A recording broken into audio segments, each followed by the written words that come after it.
Welcome to the Changes to the Team episode for Game Week 9. Before we get on to the team selection for the upcoming game week, let's take a look at the points scored in Game Week 8. There wasn't a huge return from the defence this week, but 12 points between the four of them is an improvement on recent scores.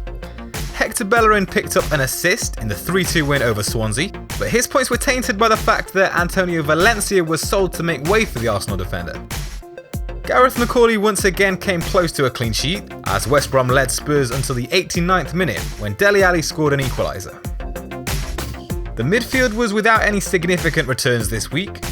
A return to the right wing-back position saw Michail Antonio struggle to get forward.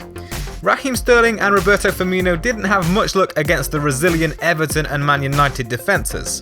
They each mustered a single attempt on target and attempted one assist. As for the forwards, Romelu Lukaku scored a wonderful individual goal against Man City. Vice-captain Charlie Austin proved a great transfer.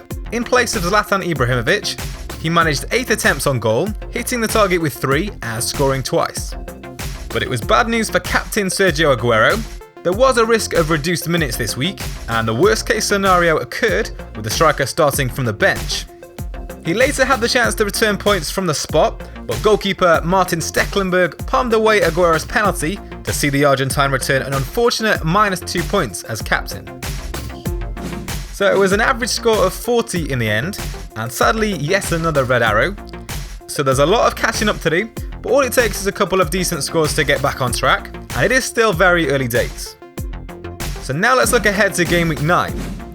After deciding to give Michail Antonio one last chance to impress in Game Week 8, he's first on the chopping block this week, following his return to a defensive right wing-back position. Alexis Sanchez was at risk of not starting last game week, following a late return from international duty, but he'll finally come into the team for his Game Week 9 fixture against Middlesbrough. With Sterling producing no returns and just 2 attempts on goal in the last 2 game weeks, it could be time to move him on. He faces some tough defences in the next 5 game weeks, with Southampton next and then away fixtures against West Brom and Burnley on the horizon. Theo Walcott is enjoying a great run of form. He's produced 4 goals and 2 assists in the last 4 game weeks and faces Middlesbrough and Sunderland in his next 2 fixtures. So here's how the team will look after making those changes. After an impressive display against Spurs, Ben Foster comes in ahead of Jordan Pickford. Last game week was a reminder of how frustrating it can be to rotate goalkeepers, with Foster coming close to a huge score after making 7 saves and very nearly holding on to a clean sheet. He should face plenty of shots from Liverpool this weekend to hopefully rack up the save points once again. Jordi Amat has the most favourable fixture of the 3 rotating defenders, so he'll come in this week. Leighton Baines was presumably left out of the squad last game week as a precaution to his recent injury, but hopefully he can return against Burnley. The captaincy decision looks fairly straightforward this week, with Arsenal's home fixture against Middlesbrough looking a safe bet for returns. Theo Walcott is an option for a differential, but Alexis Sanchez is without a doubt the safest choice. As always, be sure to follow FPLtips on Twitter for the confirmed transfers and captaincy selection.